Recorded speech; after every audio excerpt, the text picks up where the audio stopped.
시간과 지식 그리고 파트너십. 인생이 끝날까봐 두려워하지 마라. 인생이 시작조차 하지 않을 수 있음을 두려워하라. 그레이스 한슨. 당신의 목표는 시간을 보존함으로써 시간을 획득하는 것이다. 시간은 당신이 태어나는 날부터 움직이기 시작하는 카운트다운이다. 많이 투자하고 적게 낭비할수록 더 많은 시간을 보존하여 남은 시간 동안 사랑하는 일을 사랑하는 사람과 좋아하는 시간에 할 수 있다. 시간에 대한 개개인의 인식은 시간을 통제하고 레버리지하는 능력의 차이를 만든다. 당신은 시간을 어떤 대가를 치르더라도 보존해야 할 가장 귀중한 상품이라고 생각하는가? 삶의 기회를 극대화하는 선물이자 목적이라고 생각하는가? 시간을 증가시키고 레버리지하기 위해 노력하는가? 아니면 같은 시간을 반복하면서 그 속에 갇혀 있는가? 감사하는 마음으로 현재를 살면서 매 순간을 음미하고 즐기는가? 아니면 끊임없이 후회와 죄의식을 느끼며 과거를 돌아보고 두려움과 질투심을 느끼며 미래를 내다보는가? 다시 말하지만 당신의 목표는 시간을 보존함으로써 시간을 획득하는 것이다. 더 많은 시간을 투자하고 더 적은 시간을 낭비할수록, 그리고 더 많은 시간을 보존하고 더 적은 시간을 소비할수록 사랑하는 사람과 원하는 시간에 좋아하는 일을 할 수 있게 될 것이다. 지식. 워렌 버핏의 팁을 검색하면 첫 번째로 타임지의 기사가 뜬다. 이 기사에서 가장 중요한 메시지는 자신에게 최대한 많이 투자하라. 당신은 당신의 가장 큰 자산이다. 라는 문장이다. 당신은 워렌 버핏이 주식 투자에 관한 조언을 할 거라고 예상했을지도 모른다.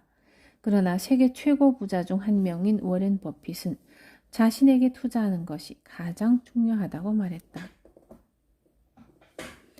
배우 윌 스미스는 성공의 비결을 달리기와 독서라고 말했다. 그는 독서에 대해 이렇게 말한다.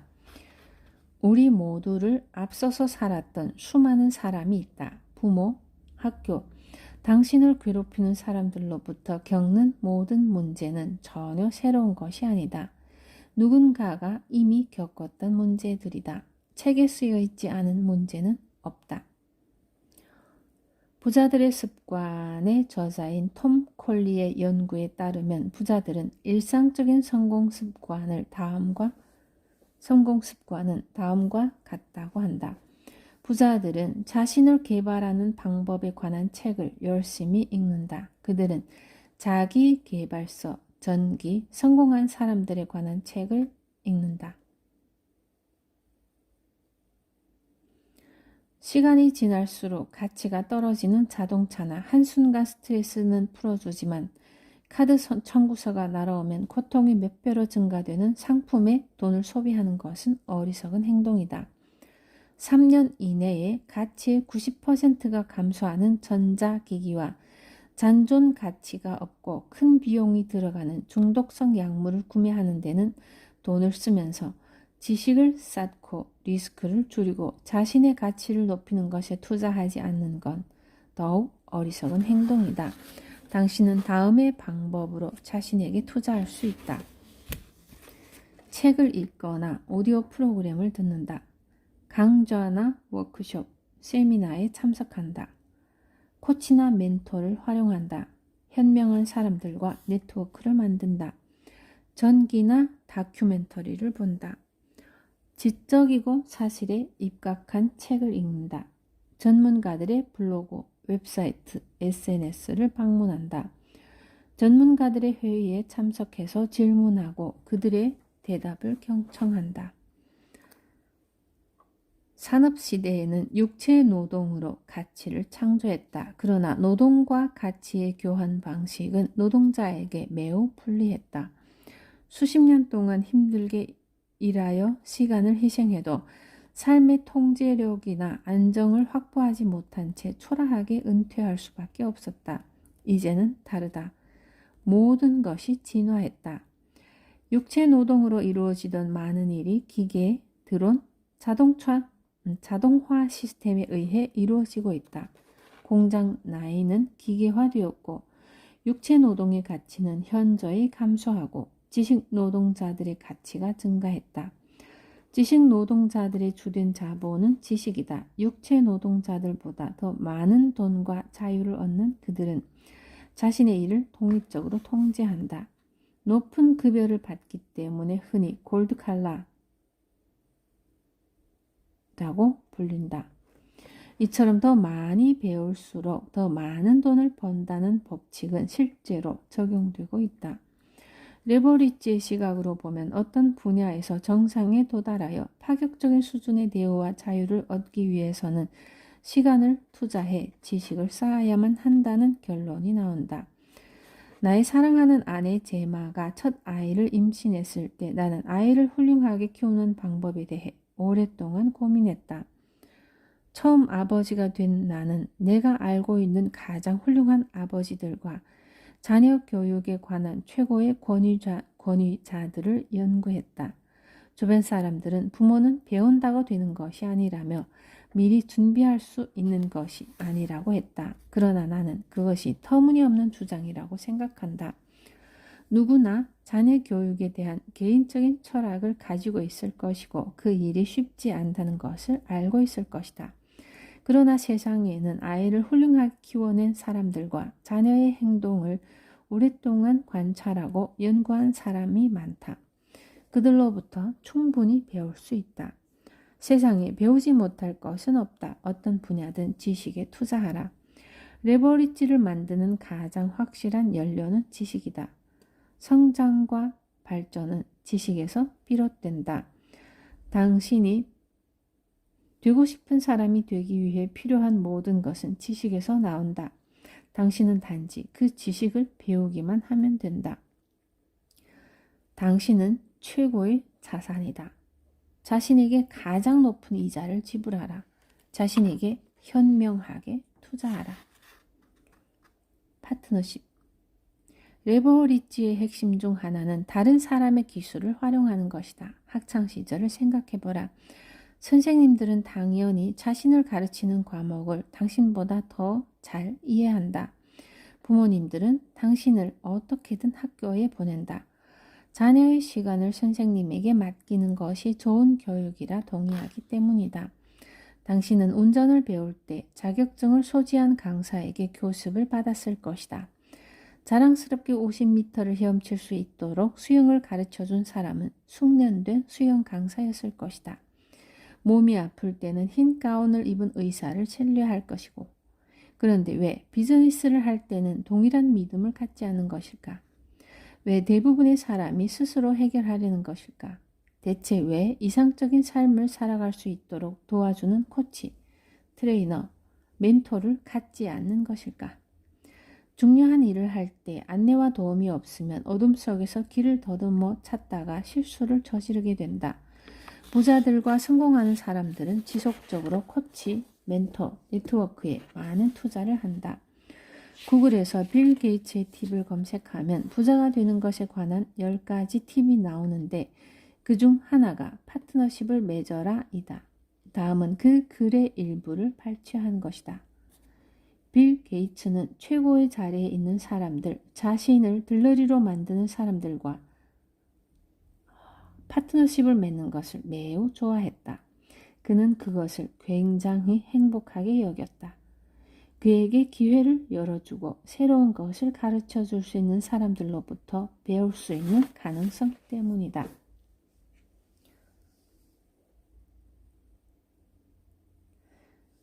빌 게이츠는 세계 최고의 부자이다. 하버드를 중퇴한 그는 자신의 성공을 멘토인 워렌 버핏의 덕으로 돌린다. CBC와의 인터뷰에서 빌 게이츠는 워렌 버핏이 자신에게 힘든 상황을 극복하는 방법과 장기적인 관점으로 생각하는 법을 가르쳐 주었다고 말했다. 더불어 복잡한 것을 쉽고 간단한 형태로 만들어서 가르치고 자신이 경험한 것을 활용할 수 있게 하려는 버핏의 열정은 매우 존경한다고 말했다. 멘토들의 연결고리는 정상에서도 멈추지 않는다. 이것이 바로 그들이 정상에 도달한 이유이자 방법이다.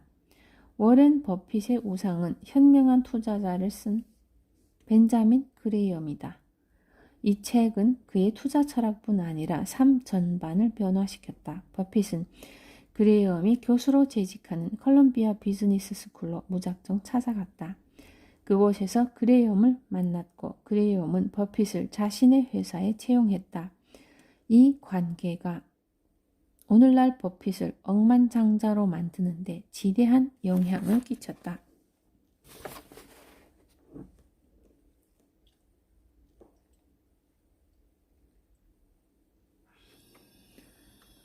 성공한 투자가 중 한 명인 조지 소로스도 비슷한 방법으로 멘토를 찾았다. 그는 오류 가능주의를 열렬히 추종했다. 오류 가능주의는 누군가가 믿는 모든 것이 실제로는 틀릴 수 있다는 의문을 가지는 철학적 개념이다. 사람은 외부의 도움 없이 성장하고 배울 수 없다는 게 오류 가능주의의 전제이다. 그러므로 각 분야에서 많은 경험을 가진 외부 멘토가 필요한 것이다. 소로스는 철학자이자 런던 대학교 교수인 칼 포머를 통해 오류 가능주의의 개념을 알게 됐다. 소로스는 포퍼의 열린 사회와 그 적들을 읽고 깊게 감명받은 후 포퍼 밑에서 공부하기로 결심했다고 한다. 마크 저커버그는 미국의 토크쇼 진행자 찰리 로즈와의 인터뷰에서 자신의 멘토 스티브 잡스에 대해 그는 훌륭했다. 나는 그에게 질문할 것이 많았다. 라고 답했다. 그는 잡스가 높은 품질의 상품을 만드는 팀을 구축하는 방법에 대해 조언해 주었다고 밝혔다. 엄청난 인기 TV쇼 아메리칸 아이돌의 프로듀서 사이먼 코웰은 삶의 좌절을 느꼈을 때 영국의 억만장자 기업인 필립 그린에게 도움을 받았다. 가디언지와의 인터뷰에서 그는 필립 그린에 대해 이렇게 말했다. 그는 믿을 수 없을 정도로 호의적이고 친절했다. 내가 언제든지 의지할 수 있는 사람이다. 그는 내가 모든 일을 정면으로 대결해서 해결책을 찾을 수 있도록 도와줬다.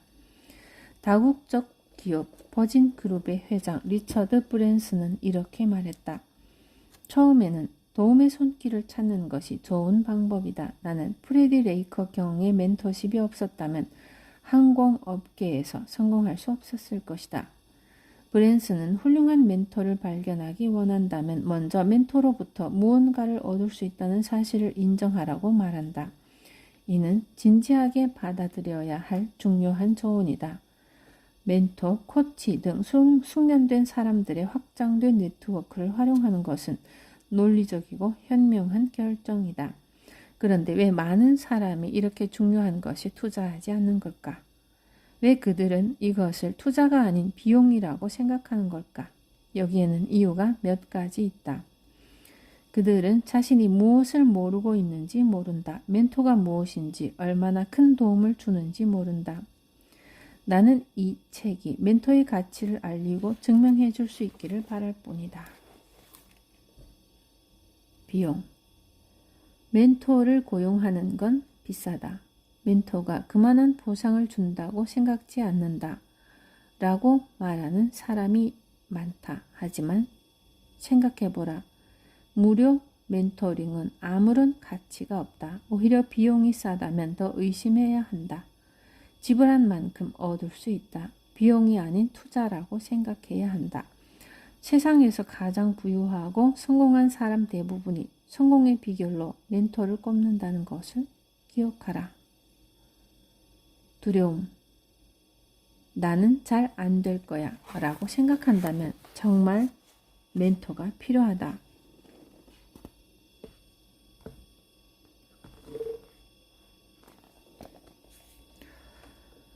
물론 일이 잘 안 풀리는 것은 좋지 않은 상황이지만 그 경험을 통해 배우고 성장할 것이다. 미래는 아무도 알 수 없다. 시기심. 당신은 다른 사람의 성공에 대해 의식적으로나 무의식적으로 질투심을 느낀다. 그들에게는 그 일이 더 쉬웠고 더 좋은 교육을 받았고 더 많은 돈을 가졌고 부모로부터 많은 것을 물려받았다고 생각할 것이다. 지금도 당신의 자아는 자존심을 지키기 위해 치열한 싸움을 벌이고 있다. 성공한 것처럼 보이는 사람들은 모두 당신의 자아에 도전한다. 다른 사람의 성공은 그들의 성공을 인정하기 싫고 비난하고 싶은 자아에게는 가혹한 진실이다. 그러나 시기심은 성공을 가로막는 최대의 걸림돌이다. 비전으로 다가가는 발전과 성장을 가로막는다. 기만. 나는 도움이 필요 없어. 나는 혼자서 할 수 있어. 아무도 내게 경영하는 법을 가르쳐 줄 수 없어. 아무도 내게 나를 경영하는 법을 가르쳐 줄 수 없어.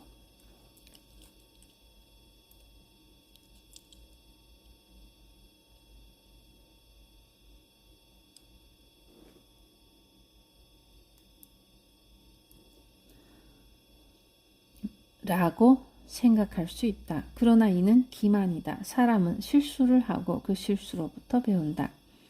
코치, 트레이너, 멘토를 갖는 것이 당신의 핵심 결과 영역 중 하나가 되어야 한다.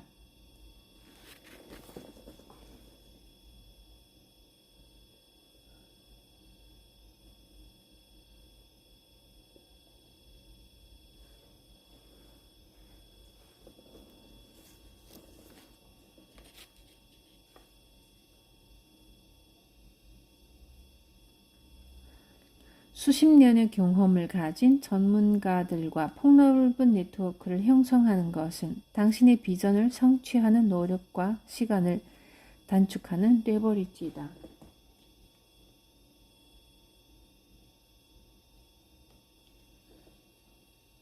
그들의 시간, 전문 지식, 투자된 노력을 레버리지하면 훨씬 짧은 시간 안에 그들과 근접한 성과를 얻을 수 있다. 멘토와 코치는 당신의 시간을 보존하고 더 짧은 시간에 더 많은 일을 처리하는 기술을 극대화한다. 이처럼 다른 사람의 지식과 기술, 특히 당신의 분야에서 더 많은 경험을 가진 사람의 지식과 기술을 레버리지하는 것은 혼자 시행착오를 하면서 배우는 것보다 빠르고 효율적으로 성공할 수 있는 길을 알려준다. 최고가 되기를 원한다면 최고로부터 배워라. 유예된 자유. 매달 조금씩 저금을 해보면 연말에 얼마나 적은 금액이 모였는지 알고 놀라게 될 것이다. 어니스트 해스킨스. 시간은 역설적이다. 대부분의 사람이 시간을 측정하지 못하거나 측정하지 않기 때문에 시간의 진정한 가치를 모른다. 당신은 측정할 수 없는 것을 지배할 수 없다. 대신 물리적인 보상을 얻기 위해 모든 시간을 사용하거나 낭비하면서 유형적인 상품 혹은 경제적 메커니즘에 가치를 부여하게 된다.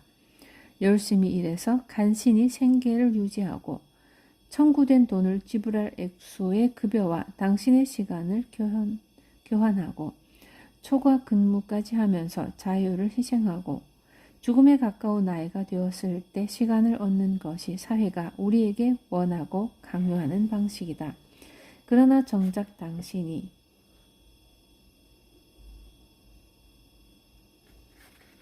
그 시기에 도달했을 땐 이미 남은 시간은 얼마 되지 않을 것이고 은퇴 후를 위해 저축했던 돈은 금세 바닥을 드러낼 것이다. 그렇게 되면 당신은 더 오래 일할 수밖에 없다. 명심하라. 지나간 시간은 결코 되돌릴 수 없다. 드디어 하고 싶은 일을 할 수 있게 됐을 때 당신은 죽음의 문턱에 서 있을 것이다. 산업사회는 인생을 배우는 시기, 돈을 버는 시기, 그리워하는 시기로 나누게 했다. 배우는 시기는 1세부터 18세까지, 돈을 버는 시기는 18세부터 65세까지, 그리워하는 시기는 65세부터 죽을 때까지이다. 당신은 마치 소시지 기계에 들어간 것처럼 직업을 얻기 위해 공부하고 말년에 약간의 자유로운 시간을 얻기 위해 삶의 대부분을 일하는 데 사용할 것이다. 앞서 말한 상심 증후군은 심장이 일시적으로 확대되고 펌프질을 제대로 하지 못해서 호흡 곤란이나 협심증을 일으키고 때로는 사망에 이르게 하는 증상이다. 스트레스를 일으키는 사건으로 인한 호르몬 급상승이 원인이며 은퇴한 사람들이 급작스레 사망하는 주요 원인 중 하나이다. 그들은 실제로 갑작스러운 목표와 신념, 희망, 비전의 상실과 경제적 결핍으로 인해 사망한다. 너무나 비참하고 허무한 죽음이다. 사람은 풍성하고 충만한 삶을 살다가 영광스러운 빛 속에서 세상을 떠나야 한다. 배우고 돈을 벌고 동경하는 삶의 방식은 이제 시대착오적인 낡은 모델이 됐다. 레버리지와는 반대되는 개념이다. 그러나 대부분의 사람이 이런 삶의 방식을 받아들이도록 강요당하고 있다. 그것은 결코 유일한 방식이 아니다.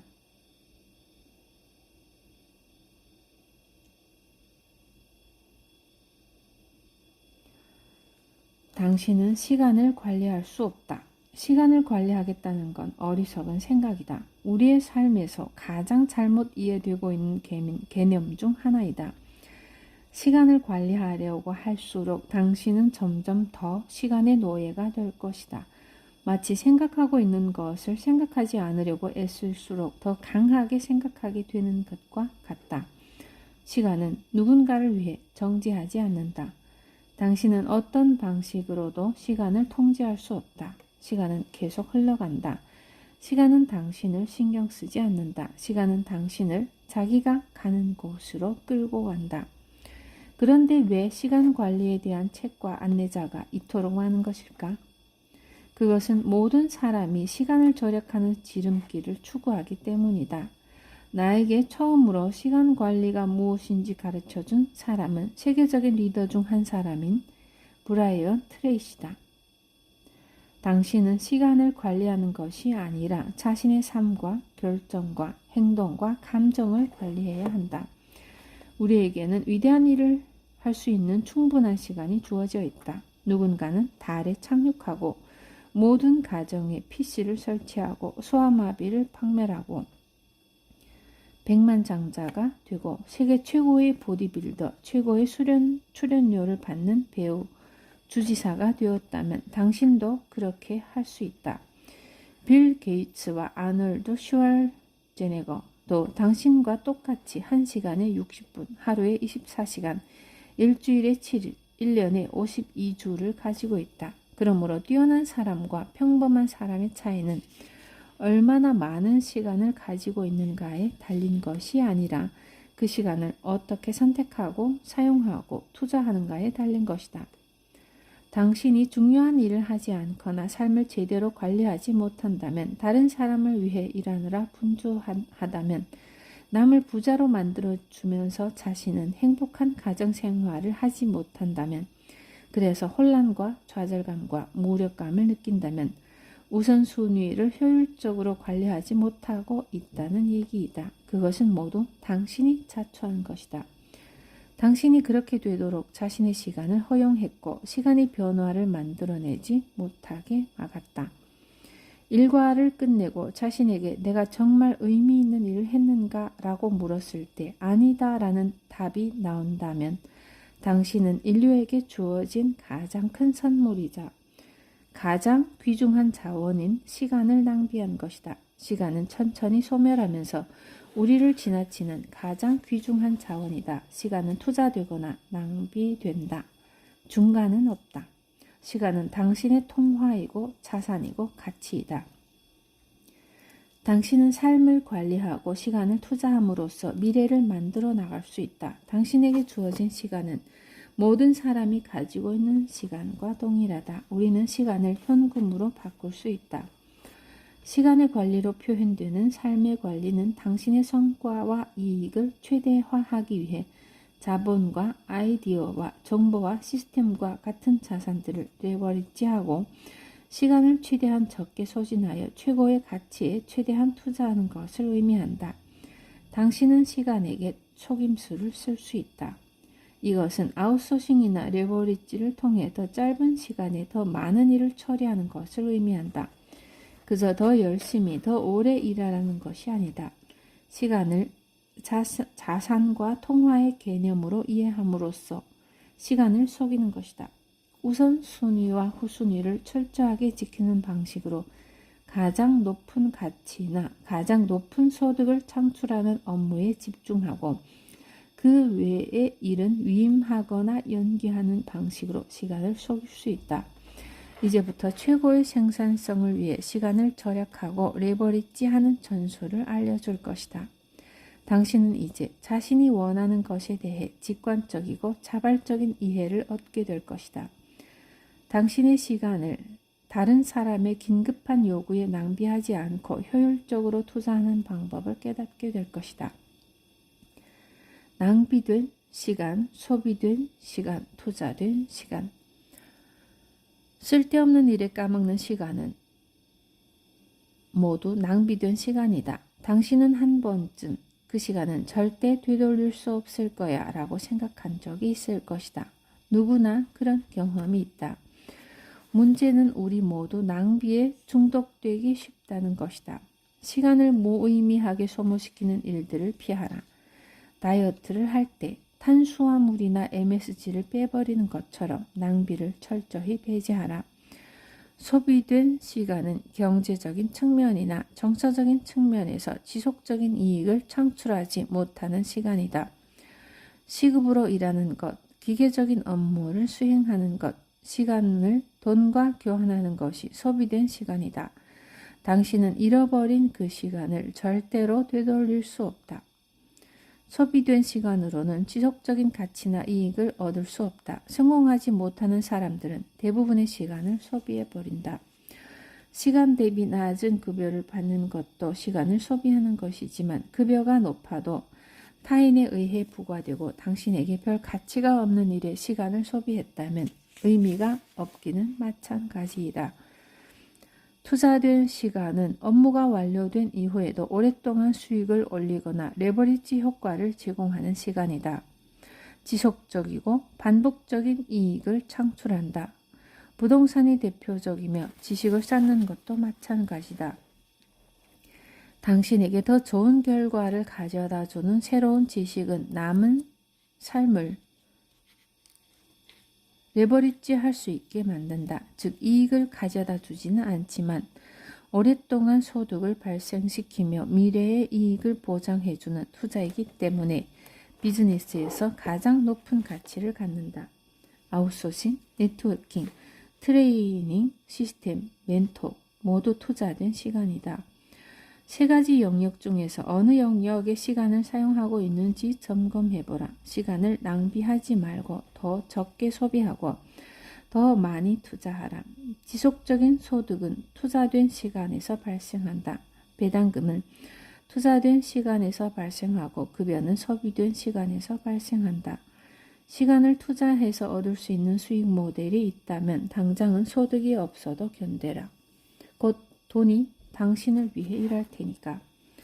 항상 당신의 시간을 평가하고 모니터링하라. 엄격하게 시간을 투자하라. 중요한 것은 당신이 얼마나 많이 일하는가가 아니라 세상이 당신의 비전을 위해 얼마나 많이 일하는가이다. 당신이 사랑하는 일, 미래를 구축하는 일, 돈을 벌어다 주는 일을 할 시간을 더 많이 확보하라. 좋아하지 않는 일 중 대부분은 당신에게 있어서 최선의 가치가 아니다. 사랑하고 원하고 돈을 벌어다 주는 일을 하고 나머지는 위임하거나 레버리지 해야 한다. 싫어하는 일은 아웃소싱하거나 쓰레기통에 버려라. 이것은 남에게 당신의 책임을 미루는 것이 아니다. 당신의 업무를 수행하는 사람은 아마도 당신보다 그 일을 더 좋아하고 더 잘할 것이다. 일감을 기여하고 자유를 얻어라.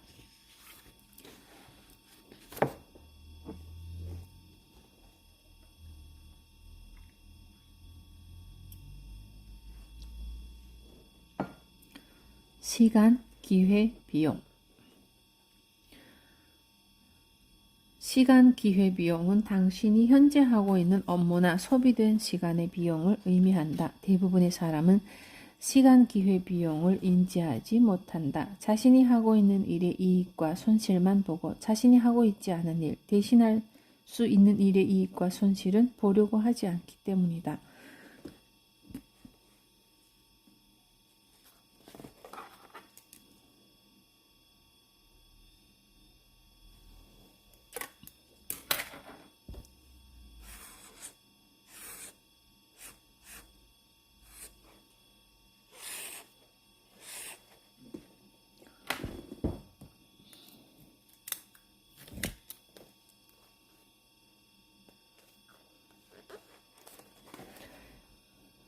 자신이 하고 있는 일의 이익과 손실만 보고 자신이 하고 있지 않은 일, 대신할 수 있는 일의 이익과 손실은 보려고 하지 않기 때문이다. 경제적 측면에서의 기회비용은 간단히 측정할 수 있다. 예를 들면 당신이 은행에 현금을 예치할 때 이자율은 1%이고 부동산 투자로 얻는 이율이 5%라면 은행에 돈을 예치했을 때 발생하는 기회비용은 4%이다. 은행에 돈을 넣어두면 1%의 이자를 얻지만 부동산에 투자하면 5%의 이자를 얻을 수 있기 때문이다. 그럼에도 약간의 리스크를 견디지 못하고 기회비용을 소비해버리는 사람이 많다. 많은 사람이 시간은 돈보다 측정하기 어렵다고 생각하겠지만 시간에도 기회비용의 개념은 동일하게 적용된다. 앞서 말했듯 비용을 발생시키는 것은 당신이 하고 있는 일이 아니라 당신이 하고 있지 않은 일이다. 열심히 일하는데도 기회가 보이지 않는 이유는 당신에게 돈을 벌어다 줄 일이 지금 하고 있는 일이 아니라 하고 있지 않은 일이기 때문이다. 시간을 어떻게 투자하고 있는가? 그 시간에 무엇을 하고 있지 않은가? 이 두 가지 질문으로 스스로를 주기적으로 모니터링하고 측정하라. 당신이 시간을 사용하는 방식을 분석하기 위한 시스템이다. 끊임없이 자신에게 이 일이 투자된 시간 대비 최고의 보상을 주는가라고 물어보라. 이 간단한 질문으로 당신이 시간을 잘 사용하고 있는지, 올바른 업무를 수행하고 있는지, 최대의 레버리지를 얻고 있는지 점검할 수 있다. 모든 방면에서 반복적이고 지속적이고 기계적인 이익을 창출하는 방법이다. 당신의 시간은 얼마인가? 당신이 시간을 올바르게 레버리지 하고 있는지, 하고 있는 일이 최고의 경제적 가치를 주는 일인지 확인하고 싶다면 먼저 자신의 시간이 얼마의 가치가 있는지 측정해야 한다. 먼저 당신의 소득 창출 가치를 계산하라. 소득 창출 가치는 근로시간당 생산량을 의미한다. 시간당 생산량을 정확하게 알면 어떤 일을 직접 하고 어떤 일을 다른 사람에게 위임할지 정확하게 알 수 있다. 소득 창출 가치를 계산하려면 먼저 당신이 매주 일하는 시간의 총량을 더하라. 돈을 버는데 들어가는 전체 시간이다. 예를 들어 일주일에 55시간 일한다고 가정해보자. 이제 당신이 그 시간 동안 돈을 얼마나 버는지 계산해보라. 아니면 대략 추정해보라. 여기에는 급여, 배당금, 이자 등의 모든 수익이 포함된다. 모든 소득을 포함시키되 선물이나 대출은 제외한 금액을 더하라. 만약 일주일에 약 80만 원을 번다고 치자. 주 단위가 아니라 월 단위로 소득이 발생한다면 월 소득을 4.3으로 나누어서 주당 소득을 계산하라. 그 다음에 소득 총액을 총 노동 시간으로 나눠라. 그러면 당신의 시간당 소득이 계산된다.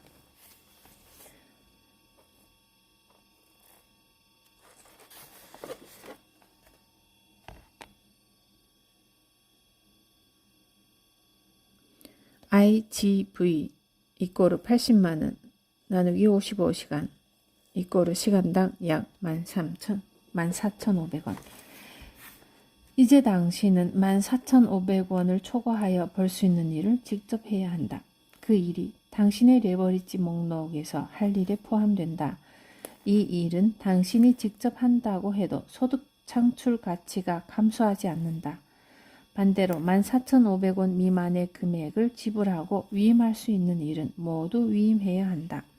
그렇지 않으면 소득 창출 가치가 감소한다. 사람들이 초과 근무를 해도 부자가 되지 못하는 것이 바로 이런 이유 때문이다. 부자들이 더 부자가 되는 것도 바로 이런 이유 때문이다. 부자들은 낮은 가치의 일들을 레버리지하고 자신의 소득 창출 가치보다 적은 비용을 지불한다. 당신도 부자가 되기 위해서는 이 수익 모델을 믿고 훈련해야 한다. 모든 소득 창출 가치보다 더 많은 돈을 벌 수 있는 일이 있으면 그 일을 직접 하라.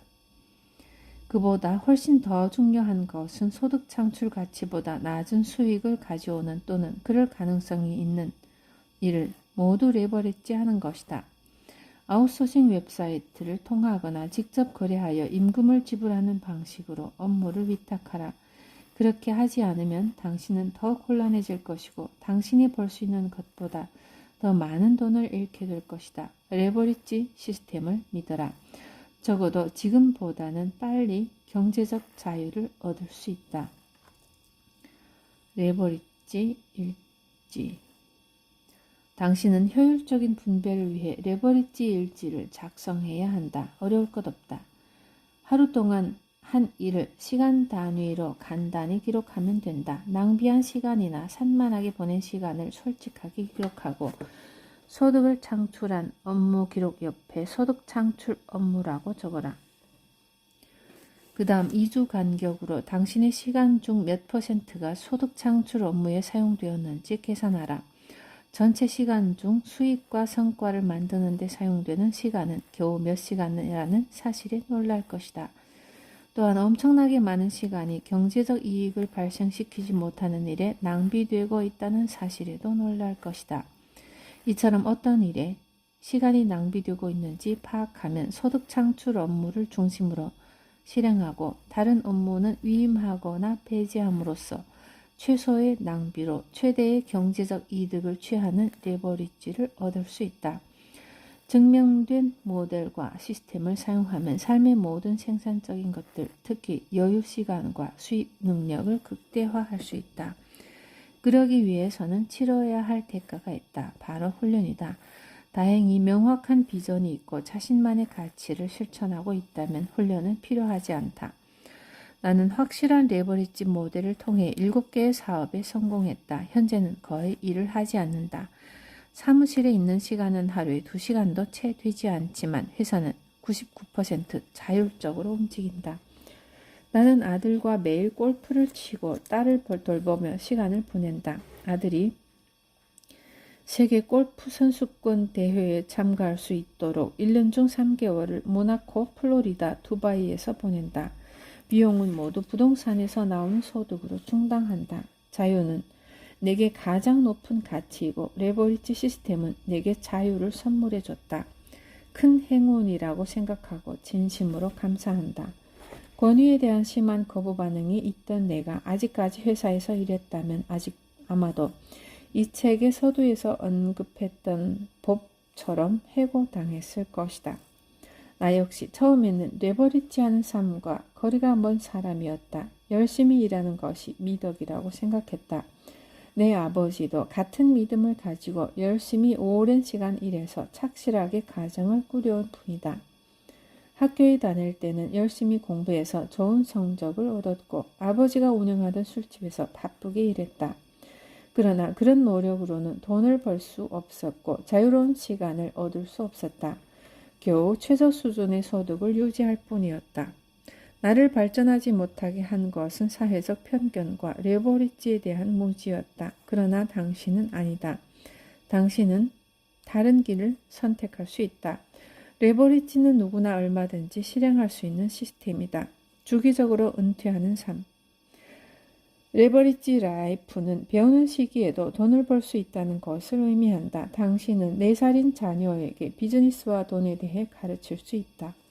자동차 안에서 교육용 유튜브를 통해 자녀들이 13살이 되었을 때 온라인 비즈니스를 창업하고 돈을 벌게 할 수도 있다. 또한 레버리지 라이프는 돈을 벌면서도 계속 배울 수 있다는 것을 의미한다. 학교를 졸업했다고 배우는 것을 멈춰서는 안 된다. 장기적인 관점으로 교육과 지식에 끊임없이 투자함으로써 미래의 씨앗을 심을 수 있다. 더불어 레버리지는 은퇴하기 위해 오랜 시간을 기다리지 않아도 된다는 것을 의미한다. 자신이 좋아하는 일을 하고 열정을 직업으로 만들고 직업을 휴가로 만들 수 있다. 당신은 매주 또는 매달 짧은 은퇴를 할 수 있다. 은퇴를 뒤로 미루지 않고 미리 앞당겨서 즐길 수 있다. 삶의 전반부에 모든 일을 하고 삶의 후반부에 완전히 은퇴하지 않아도 된다. 나는 2007년과 2009년에 2번 은퇴했고 그 후로 다시 은퇴하지 않았다. 은퇴 생활은 너무 지루했다. 그것은 탄수화물 없이 이탈리아 음식을 먹는 것과도 같았다.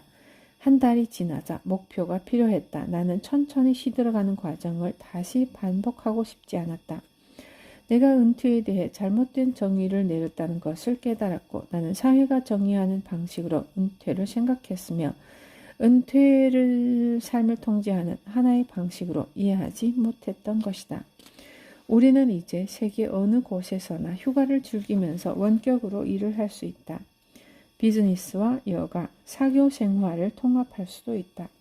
일은 더 이상 일이 아니어도 된다. 레버리지는 노년에 천천히 시들어가다 죽음을 맞이하면서 지난 삶을 후회하지 않아도 된다는 것을 의미한다. 사람은 죽을 때 5가지 후회를 한다고 한다. 그렇게 열심히 일만 하지 말았어야 했는데, 다른 사람의 기대에 부응하는 삶을 살지 말았어야 했는데, 감정을 표현할 용기가 있었어야 했는데, 친구들과 계속 연락하며 지냈어야 했는데, 자신을 더 행복하게 했어야 했는데. 레버리지를 활용하면 지루하고 목적을 상실한 삶을 살며 좌절하지 않아도 된다. 더 이상 당신의 은퇴 자금을 다 써버린 정부의 재정 시스템에 의존하지 않아도 된다. 삶의 규칙을 새롭게 써라. 모든 행복을 뒤로 연기하지 마라. 이 책을 통해 시간 낭비를 최소화하면서 부를 극대화할 다양한 레버리지 모델을 알게 될 것이다. 또한 당신에게 최대의 이익을 가져다 줄 시간의 법칙들을 알게 될 것이다. 성공한다면 당신은 또 다른 충만한 삶을 살아갈 수 있다. 주체적 삶을 위한 감정 조절. 당신이 세상을 바꿀 수 없다고 말하는 사람은 2 종류이다. 시도하기를 두려워하는 사람과 당신이 성공할까 봐 두려운 사람.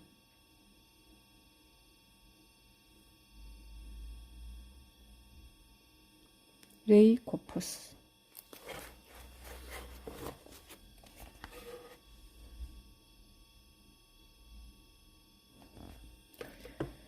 시간 관리가 삶의 관리라면 삶의 관리는 감정의 관리이다. 당신은 감정이 삶을 어떻게 운용하도록 관리하는가? 감정을 통제하고 그 감정에 대한 책임을 수용한다면, 다시 말해 감정의 균형을 유지하고 부정적인 감정을 통제하고 사후 결정이 아닌 전략적인 결정을 내린다면 당신은 사랑하는 삶, 자발적인 삶을 살게 될 것이다.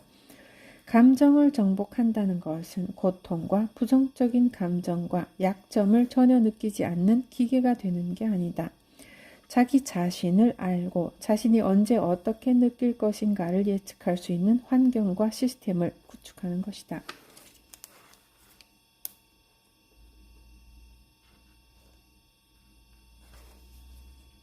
이제 당신은 감정을 관리함으로써 삶을 관리해야 한다.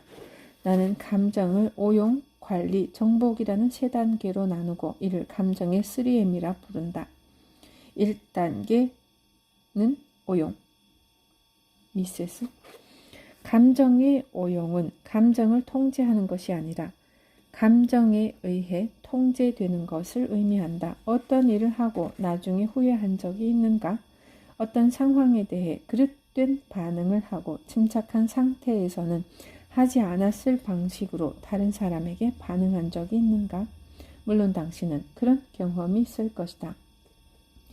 많은 사람이 평생 반복적으로 경험하는 패턴이다. 우리 모두 같은 경험을 한다. 강렬한 감정을 느낀다. 그 감정을 바탕으로 누군가에게 부정적으로 반응한다. 그리고 후회한다. 두고 반복한다. 이처럼 많은 사람이 감정적인 반응의 노예로 살아간다. 이것은 우리의 삶을 통제불능 상태로 만드는 가장 큰 요소이고 성공의 치명적인 장애물이며 불행과 낮은 자존감, 관계 파탄의 원인이다. 안타깝게도 대부분의 사람이 감정을 통제할 수 있다는 사실조차 모르고 살아간다. 의식적으로 통제할 수 없는 상황에 대한 반응을 자기 자신이라고 착각한다. 이 책은 인성 개발이나 감정 조절에 관한 책은 아니지만 레버리지 라이프를 위해서 감정에 대해 살펴보아야 한다. 2단계 관리. 감정을 관리하기 위해서는 먼저 감정을 명확히 인식해야 한다. 당신은 자신과 대화를 나눌 수 있고 피드백을 제공할 수 있다. 시간을 소비하고 투자하고 낭비하는 요령도 알고 있다. 당신은 현명하다. 아마도 이 책이 당신이 읽은 첫 번째 책은 아닐 것이다. 당신은 이미 시간을 절약하고 관리하는 몇 가지 전략을 알고 있을 것이다. 문제는 당신이 너무 바쁘고 처리하지 못한 일 위에 쌓여가는 또 다른 일에 짓눌려 있으며 생활과 건강, 가정의 균형을 맞추려고 노력하지만 어느 것 하나 원하는 만큼 해내지 못하는 것이다. 당신은 마치 저글링을 하는 것처럼 한꺼번에 너무 많은 일을 처리하고 있거나 행정적인 업무에 얽매여 있거나 어떤 일도 포기할 수 없는 성격일지도 모른다. 이제부터는 좋아하지 않는 일과 잘하지 못하는 일은 다른 사람에게 위임해야 한다. 감정을 정복한다는 것은 어떤 감정을 느낄지 미리 알고 있다는 것을 의미한다. 자신의 감정을 자극하는 게 무엇인지 알고 있으면 최악의 상황은 피해갈 수 있으며 지금 자신이 감정의 불 속에 있는지 불 속에서 빠져나왔는지 알 수 있다. 불가피하게 나쁜 상황에 처한다고 해도 마음의 완충제가 감정이 날뛰지 못하도록 구속복을 입혀준다. 덕분에 침착함과 차분함을 유지하면서 문제를 해결할 방법을 찾을 수 있다. 감정을 정복하면 자신이 잘할 수 있는 일과 형편없이 못하는 일을 알 수 있으며 전략과 비전을 위해 시간을 할애하고 낮은 가치의 일들은 위임하거나 폐기하고 비전과 가치를 지속적으로 계획하고 점검할 수 있다. 감정을 정복하면 자기 자신과 비즈니스를 더 효율적으로 관리할 수 있다. 다음은 비즈니스 과제를 설정하고 처리할 때 참고하면 좋은 실행 원칙들이다. 당신에게 가치 있는 일을 가장 먼저 하라. 해당 과제의 수행 시간이 길거나 난이도가 어려운 경우에도 그 과제가 가치 있는 일이라면 지치지 않고 끝까지 실행할 수 있다. 과제를 처리 가능한 단위로 나눈 다음 단기적인 목표를 설정하고 주기적인 휴식 사이클을 계획해보자. 업무를 건너뛰지 말고 당면한 일에 집중하라. 이메일이나 페이스북을 확인하고 싶을 때마다 자기 자신과 대화하고 당면한 일에 집중하라. 처리해야 할 일더미에서 빠져나오는 유일한 방법은 당면한 과제에 완전히 집중하는 것이다. 그것이 산더미 같은 일을 처리하는 가장 빠른 길이다. 업무를 건너뛰면 뇌가 다시 작동할 때까지 시간이 낭비된다. 개구리를 먹어라. 당신은 어려운 일이나 힘든 일을 미루지 않아야 한다. 지금 당장 정면으로 공격해서 돌파해야 한다. 개구리를 먹어라 라는 브라이언 트레이시의 말처럼 가장 먼저 개구리를 삼켜버림으로써 남은 일을 훨씬 더 수월하게 처리할 수 있다. 브라이언 트레이시는 당신이 어떤 일에서 빠져나올 수 없게 되거나 일의 크기가 너무 커지거나 곪거나 견딜 수 없을 정도로 당신을 압박하기 전에 먼저 처리하라는 의미로 이런 비유를 했을 것이다. 개구리를 빨리 먹어치우면 안도감을 느낄 수 있다. 그것이 당신의 뇌에 행복을 느끼게 하는 엔돌핀을 전달하고 성취감과 자존감을 느끼게 하고 더 큰 과제를 향해 나아갈 동기를 부여할 것이다. 그 일을 끝까지 해낼 수 있도록 당신을 격려할 것이다. 지금 가장 하기 싫은 일을 가장 먼저 해치워라. 눈 딱 감고 덤벼들어라. 핑계대지 말고 지금 당장 시작하라. 최악의 일을 가장 먼저 하면 남은 하루가 평온해질 것이다. 그러면 성과뿐만 아니라 자긍심도 높아질 것이며 나중에